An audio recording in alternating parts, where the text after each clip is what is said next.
Siempre surgen interrogantes que merecen ser respondidas a la luz de la palabra de Dios. Por eso ingrese a nuestra sala de chat www.bbnchat.org. Allí haga la consulta que desee. Este es un servicio totalmente gratis. Muchas gracias por su atención y a continuación disfrute de su programa favorito. Muy bien, vamos a retomar nuestro estudio de la epístola de Pablo a los Colosenses. Estamos ya terminando el capítulo 1. Hoy nos toca la última parte, Colosenses capítulo 1, versículos 24 a 29. Así que vamos a tomar nuestras Biblias, buscar el libro de Colosenses, epístola de Pablo a los Colosenses, y vamos a leer capítulo 1, a partir del versículo 24 hasta el versículo 29. Colosenses 1, 24 a 29. Dice así la palabra del Señor.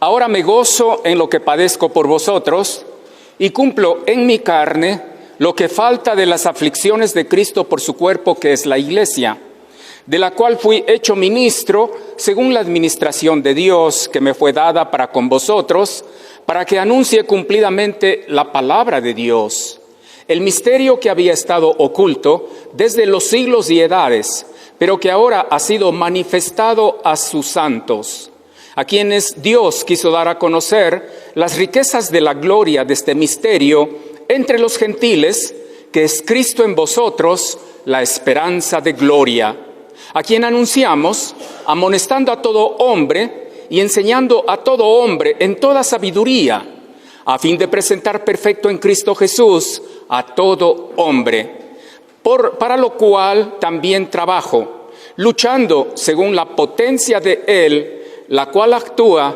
poderosamente en mí. Esta es la manera como el apóstol Pablo da un testimonio personal acerca de su ministerio entre los colosenses. En esta porción bíblica que acabamos de leer, encontramos lo que vendría a ser un maravilloso modelo para todos aquellos que somos siervos de Dios. Usted estará diciendo, pero bueno, entonces yo estoy aquí de más, porque yo no soy un siervo de Dios, no soy un anciano, no soy un diácono, no soy un líder en algún ministerio en la iglesia.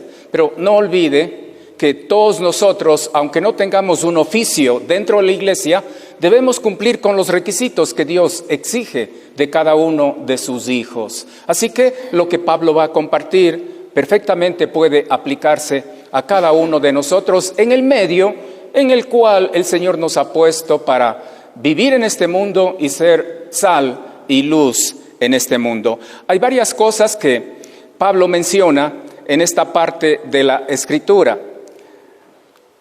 La primera cosa que notamos en el pasaje bíblico leído es que el apóstol Pablo se goza en sus padecimientos. Eso vemos en la primera parte del versículo 24.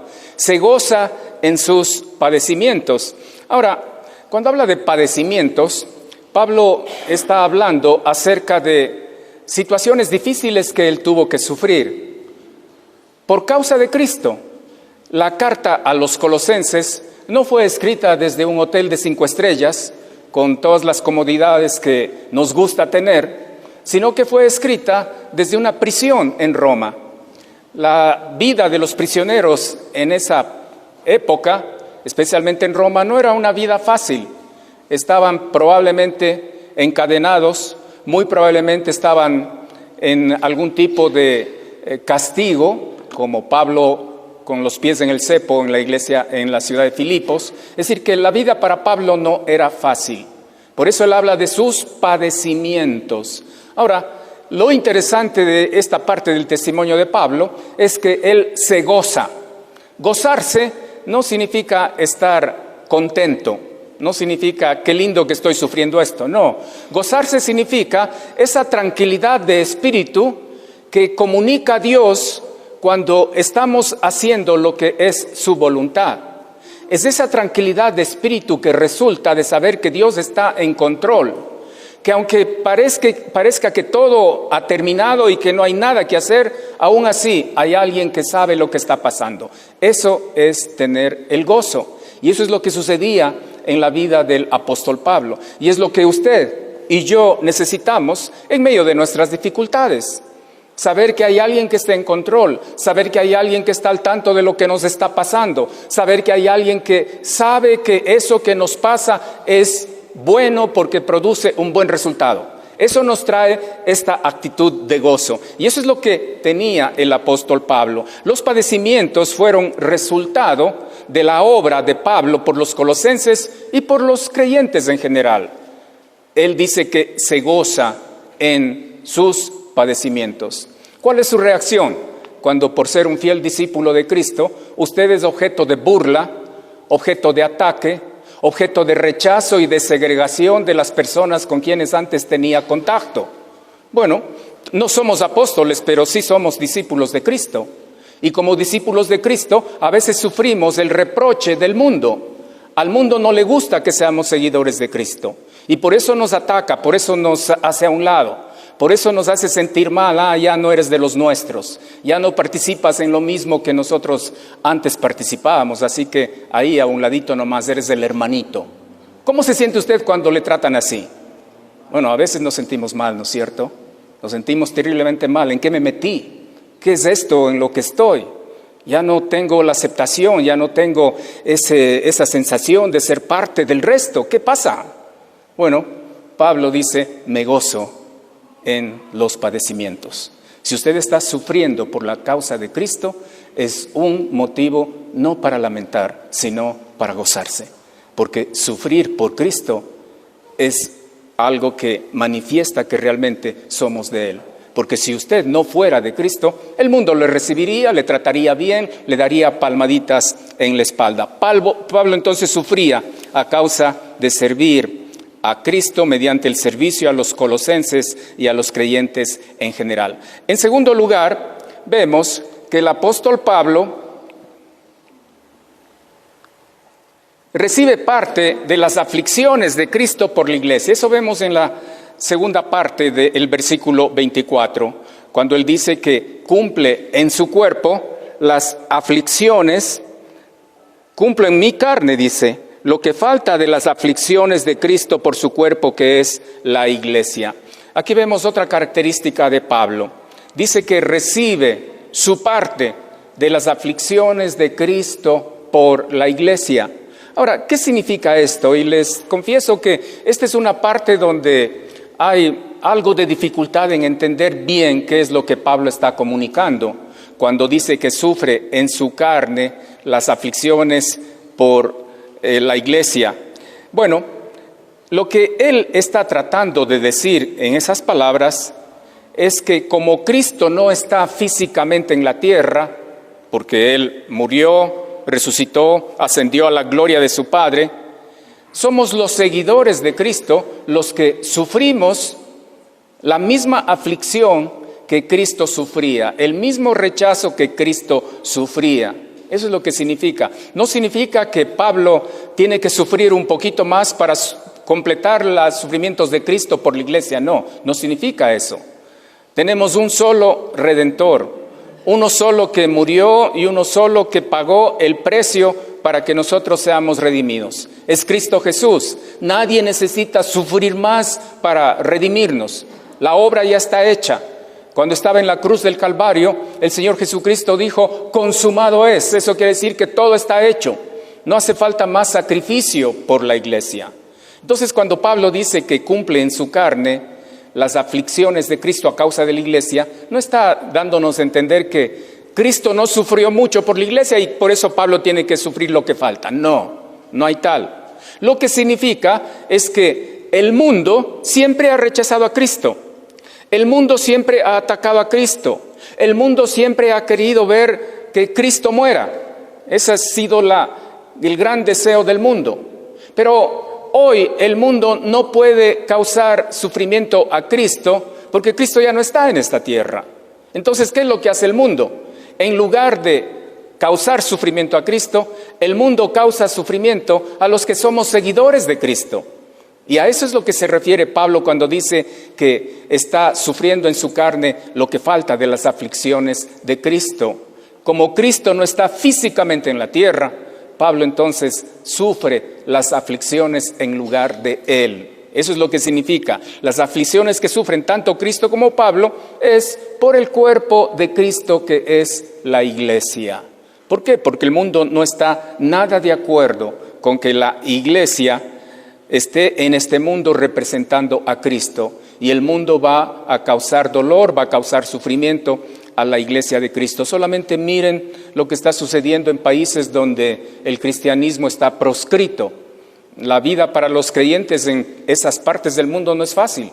Ellos tienen que experimentar constantemente el sufrimiento por ser discípulos de Cristo, porque el mundo siempre va a estar en contra de Cristo. Entonces, en segundo lugar, Pablo dice que recibe su parte de las aflicciones de Cristo por la iglesia. ¿Por qué su parte? Porque dice, cumplo en mi carne. Es como que Dios tuviera cierta cantidad de sufrimiento que Pablo tiene que soportar. Y él dice, yo estoy cumpliendo con eso. Y bueno, todos sabemos que en el caso de Pablo, el cumplir con esas aflicciones a causa de Cristo, inclusive le llevó al mismo martirio.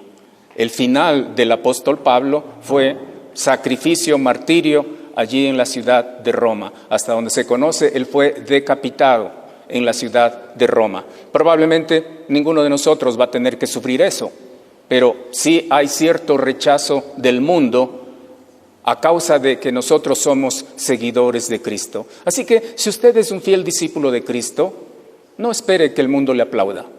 El mundo va a estar en contra. Pero como fiel creyente, usted tiene que estar dispuesto a sufrir el rechazo que Cristo, nuestro Salvador, también sufrió de parte del mundo. No se desanime, siga adelante. Más bien, si no sufre rechazo del mundo, preocúpese. Porque puede ser que esté tan amoldado al mundo que el mundo piensa que usted es uno de ellos. Y por eso le trata bien. Por eso todos están de acuerdo con usted. Por eso usted se siente sin ningún tipo de rechazo. Como fieles creyentes que somos, es de esperarse el rechazo del mundo. Es de esperarse que el mundo esté en contra nuestro. ¿Qué más podemos ver? Bueno, vemos también, en tercer lugar, en este pasaje bíblico, que Pablo se considera ministro de la iglesia. Eso aparece en el versículo 25 del capítulo 1 de Colosenses. Dice ahí, de la cual fui hecho ministro. Pablo fue un ministro de la iglesia. La palabra ministro, que aparece aquí, es la traducción de la palabra griega diáconos. Diáconos, de ahí viene nuestra palabra diácono, uno de los oficios dentro de la iglesia. Ministro significa simplemente un sirviente. No, a propósito no puse siervo, puse sirviente, porque la idea de diáconos en el idioma en el que se escribió el Nuevo Testamento, inclusive es menos que un siervo. Muchos entendidos en el idioma del Nuevo Testamento, el original, dicen que diáconos se refería a el muchacho que llevaba los platos sucios usados de una mesa para lavarlos. Ese era un diáconos. Ni siquiera era la persona que traía la comida a la mesa. No, ese era, sí, un siervo, pero un poquito más elevado. Diáconos era más bajo todavía, un sirviente. Y así es como se considera el apóstol Pablo, un ministro, un sirviente. ¿De quién? De la iglesia. Interesante que hoy en día, en esta época de la iglesia evangélica, donde hay tantos que se atribuyen el oficio de apóstoles de Jesucristo, ellos son los grandes apóstoles, los que están poco menos que en la estratosfera, por lo importantes que son. Pero Pablo, siendo un auténtico apóstol de Jesucristo, él dice, cuando estoy delante de Cristo, soy simplemente un sirviente. No soy nada especial. No soy nada digno de que la gente me trate de una manera diferente. Y mi querido hermano, hermana, todos nosotros deberíamos tener la misma actitud de Pablo. No somos especiales. No somos nada que la gente tenga que inclinarse ante nosotros. Somos gente común y corriente. Usted dirá, pero hermano, usted es el pastor, usted es el anciano, usted merece un trato especial. No. ¿Merece la comida más rica? No. ¿Merece que le pongan en el primer lugar en todo? No. Estamos al mismo nivel de todos. No somos sino ministros. Eso quiere decir sirvientes. Y dice ahí el texto también que Pablo fue hecho ministro de la iglesia según la administración de Dios. Eso quiere decir que Dios tiene un sistema en el cual Él voluntariamente designa a ciertas personas como sus ministros, como sus diáconos. Es la voluntad de Dios. Pablo no tuvo ese lugar de ser un ministro por su propia voluntad. No es algo que él se lo palanqueó, no es algo que él lo compró, no es algo que él de alguna manera hizo algo para que Dios le ponga como ministro en la iglesia. No, fue simplemente por la gracia de Dios y por una decisión soberana de Dios. Así es como las personas llegan a ser ministros en la iglesia. ¿Qué más podemos ver? En cuarto lugar, dice también que Pablo se dedica a predicar cumplidamente la palabra de Dios. Eso aparece en la segunda parte del versículo 25. Dice, ministro, según la administración de Dios que me fue dada para con vosotros, para que anuncie cumplidamente la palabra de Dios. Esa era la responsabilidad primaria que tenía Pablo como sirviente de Cristo Jesús a favor de la iglesia. Tenía que cumplir o predicar cumplidamente la palabra de Dios. Anunciar cumplidamente se refiere a anunciar todo el consejo de Dios. Hay un texto ahí en Hechos capítulo 20, versículo 27, donde el apóstol Pablo dice, no he rehuido anunciar todo el consejo de Dios. Esto es algo que los que somos siervos de Dios en una iglesia tenemos que prestar extrema atención. Nuestra responsabilidad primaria es predicar cumplidamente la palabra de Dios. No estamos aquí para entretener a la gente. No estamos aquí para dar discursos que hagan sentir bien a la gente. No estamos aquí para hablar de cosas motivacionales para que nos sintamos como que dentro de nosotros hay todo lo que necesitamos para vivir bien. No estamos aquí para divertir a la gente. No somos payasos para entretener a las personas que se congregan en una iglesia. Los ministros de Cristo estamos para predicar cumplidamente la palabra de Dios. Y Pablo lo hacía. Y lo hacía de una manera sin buscar ningún rédito a su favor. Es triste y lamentable como en las iglesias hoy en día, los púlpitos, las tarimas como esta, se han vuelto el lugar ideal para entretener a la gente, para hacer sentir bien a la gente. En muchas iglesias dicen, ya no hable de pecado, porque eso ofende. Ya no hable de infierno, porque eso aterra. Ya no hable de que hay que cambiar la vida, porque usted está metiéndose en lo que no le importa. Deje a la gente vivir como quiera. Preocúpese de lo suyo y deje que el resto vive como bien le parezca. Eso es lo que está pasando en la iglesia. Hay iglesias donde no se abre la Biblia para mostrar qué es lo que dice la palabra de Dios. Pero qué ejemplo del apóstol Pablo. Dice, yo fui hecho ministro para que anuncie cumplidamente la palabra de Dios. En esta iglesia creemos que la Biblia sea el centro de todo lo que hacemos. Creemos que la Biblia se abra en la cena del Señor, en los estudios bíblicos, en las reuniones de mujeres, en las reuniones de jóvenes, con los niños. La Biblia tiene que ser el centro. Y la Biblia tiene que ser proclamada en todo su contenido, no solamente en partecitas que nos hacen sentir bien, sino todo. Y si hay alguien que no está de acuerdo o a alguien que no le cae bien algo que dice la Biblia, no se ponga en contra del que lo está anunciando, porque no es la idea de él, es lo que está en la Biblia. Tenemos que anunciar todo el consejo de Dios. Y si alguien se resiente por eso, bueno, quéjese con Dios, porque Él es el autor. Como alguien bien ha dicho, al que le queda el sombrero, que se lo ponga. Así de simple. No tenemos que recortar la Biblia para, esto no puedo decir porque alguien se va a ofender. Especialmente si es alguien importante en la iglesia. Especialmente si hay alguien que ofrenda bastante. Entonces, no, eso no mencione. ¿Por qué? Porque esa persona se va a ir. No, la palabra de Dios tiene que ser anunciada, proclamada en su totalidad, cumplidamente, dice el apóstol Pablo. Estoy aquí para cumplidamente anunciar, predicar la palabra de Dios, sin mutilaciones, sin dorar la píldora para que suene bonito y no haga sentir mal a la gente. Ese es el propósito y eso es lo que hacía el apóstol Pablo.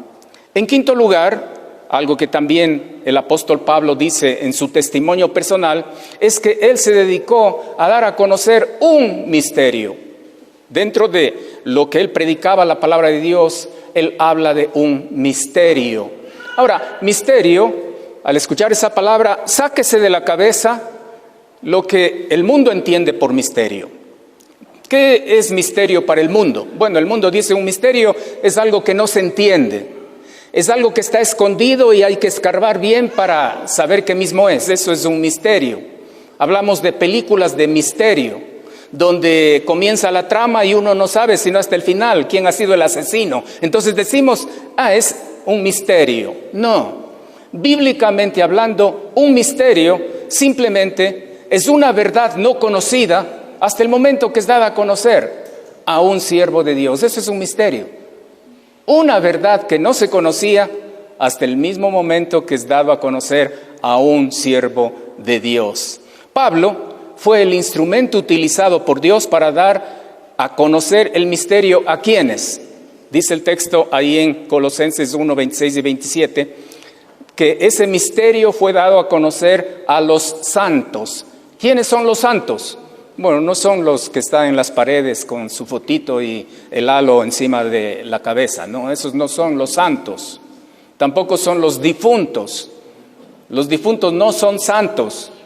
Los santos somos todos aquellos que hemos recibido a Cristo como nuestro Salvador. No olvide que santo simplemente significa apartado del mundo para Dios. Eso es lo que significa ser santo. No tiene que ver con lo moral. No tiene que ver con que soy perfecto y nunca peco, no. Santo significa tomado del mundo y puesto aparte para Dios. Eso es lo que significa ser santos. Y el momento que usted recibió a Cristo como su Salvador, usted llegó a ser santo, tomado del mundo, apartado para Dios.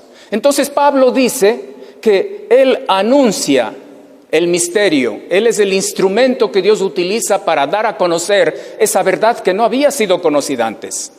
Y Pablo, fiel a lo que Dios le ha llamado, anuncia ese misterio a los santos. En este caso, los creyentes en Colosas. En nuestro caso, nosotros, a través de la palabra del Señor.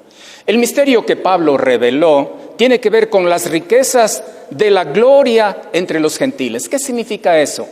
Pues antes de que Jesucristo venga y haga su obra en la cruz para salvación de todos nosotros, básicamente las cosas de Dios estaban dirigidas a un pueblo, el pueblo de Israel. Era el pueblo escogido de Dios, era un pueblo especial para Dios, era el pueblo a quien Dios se reveló a través de los profetas, era el pueblo que recibió la ley por medio de Moisés, era el pueblo que tenía la esperanza de que un día va a venir alguien conocido como el Mesías o el Cristo. Todo eso era propio del pueblo de Israel. Nosotros que no éramos pueblo de Israel, no teníamos nada que ver en eso. Inclusive, Israel entendió tan mal ese privilegio de ser escogido por Dios, que ellos se encerraron dentro de ellos mismos y al resto del mundo lo pusieron aparte. Y tenían tanto, tanto desprecio a los que no eran de Israel, que prácticamente para el judío en esa época, el que no era judío era casi como un perro, como un animal.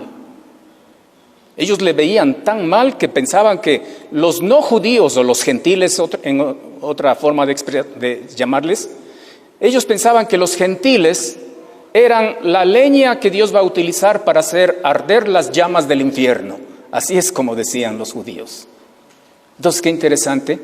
Viene el Señor Jesucristo, hace su obra en la cruz, la sangre que Él derramó nos limpia de todo pecado y como consecuencia de eso, nosotros que antes no éramos parte de ese pueblo escogido de Dios, llegamos a ser parte de un solo pueblo que tiene Cristo, que tiene esperanza, que tiene la patria celestial como su gloria. Dice el apóstol Pablo en Efesios que antes de la obra de Cristo en la cruz, nosotros gentiles éramos sin Dios, sin esperanza, sin Cristo en el mundo.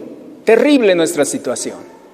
Pero viene Cristo, hace la obra en la cruz del Calvario y nosotros somos integrados al pueblo de Dios. Ese es el misterio, eso es algo que no se conocía antes. Y Pablo fue quien recibió de parte de Dios esa verdad y la comparte con los santos. El misterio que Pablo reveló entonces tiene que ver con las riquezas de la gloria entre los gentiles. En esencia, el ministerio es Cristo habitando en nosotros los gentiles. Esa es la esperanza de gloria.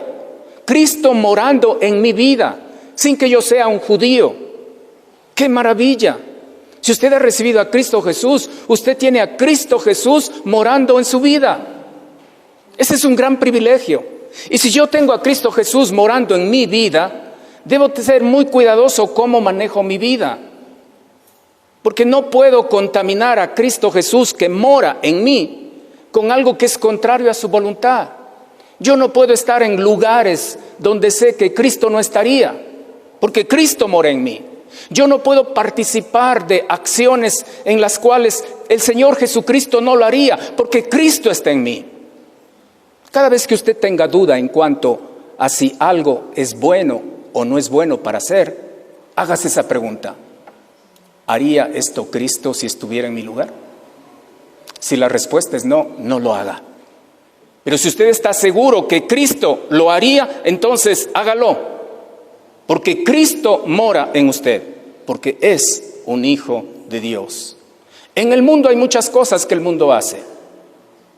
Para el mundo está bien, pero no siempre está bien para nosotros creyentes. ¿Y cómo saber si eso es algo bueno o eso es algo malo? Hágase la pregunta, ¿haría esto Cristo si estuviera en mi lugar? Y si usted tiene dudas, no lo haga, porque eso significa que no es algo que va a agradar al Señor Jesucristo, porque Cristo está morando en usted. Esa es la gloria que tienen los gentiles por medio de la obra de Cristo, la esperanza de gloria. Cristo en vosotros, eso quiere decir dentro, esa preposición en es una preposición importante, significa metido, significa introducido. Cristo Jesús está metido en usted, haciendo uno con usted. Entonces yo tengo que ser muy cuidadoso en cómo manejo mi vida, porque donde voy, ahí está Cristo. ¿Por qué? Porque Cristo está en mí. ¿Qué más podemos decir de este texto? Pablo también se dedica a anunciar a Cristo. Se dedica a anunciar a Cristo. Eso vemos en la primera parte del versículo 28. Dice que lo hace de dos maneras. Anuncia a Cristo. Es decir, que para Pablo no había otro mensaje sino Cristo. Él no estaba para cualquier otra cosa sino hablar de Cristo Jesús. Se dedica, es una actividad exclusiva para él, a anunciar a Cristo. ¿Y lo hace de qué manera? En primer lugar, amonestando a todo hombre. Y en segundo lugar, enseñando a todo hombre en toda sabiduría. ¿Qué significa esto de amonestar? Es una palabra interesante en el idioma en el que se escribió el Nuevo Testamento. Amonestar significa confrontar a alguien con algo que dice la palabra de Dios. Eso quiere decir que si, por ejemplo, un hijo mío mintiera, yo no tengo que agarrarle a golpes por lo que ha mentido. Tengo que tomarlo, traerlo donde mí, decir, mira hijo, acá la palabra de Dios dice que no hay que mentir. Y tú has mentido. Entonces estoy amonestando. Enseñar tiene que ver con dar a conocer algo que no se sabe. Y todos nosotros necesitamos ser enseñados, independientemente del nivel al cual hayamos llegado en nuestro conocimiento de Dios. Necesitamos aprender más. Necesitamos ser amonestados y enseñados. ¿De quién es esa responsabilidad? Pablo dice, yo estoy dedicado a anunciar a Cristo, amonestando a todo hombre, mostrándoles, advirtiéndoles del camino en el que están siguiendo y también enseñando a todo hombre, dándoles a conocer cosas que ellos no conocían. En séptimo lugar, ahí, Pablo se apasiona por presentar perfecto en Cristo Jesús a todo hombre. Perfecto en Cristo Jesús a todo hombre. Cuando habla acá de perfecto, no está hablando de alguien que no peca, de alguien que está por encima de cualquier cosa que ofende a Dios. No, perfecto significa completo, significa que no le falta nada. Y esa es la pasión que tenía el apóstol Pablo. Se apasiona por presentar perfecto en Cristo Jesús a todo hombre. La presentación es ante Dios, porque eso es lo que cuenta. Perfecto significa algo completo, algo maduro. La madurez tiene que ver con el discernimiento espiritual para tomar decisiones conforme a la voluntad de Dios. Eso es madurez.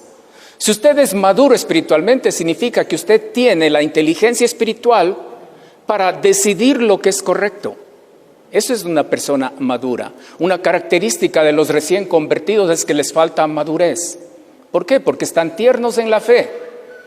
La persona no convertida no tiene esa madurez, no tiene esa capacidad de discernir entre lo que agrada a Dios y lo que no agrada a Dios. Pero nosotros sí, los que hemos recibido a Cristo, ya tenemos la capacidad de discernir entre lo que agrada a Dios y lo que ofende a Dios.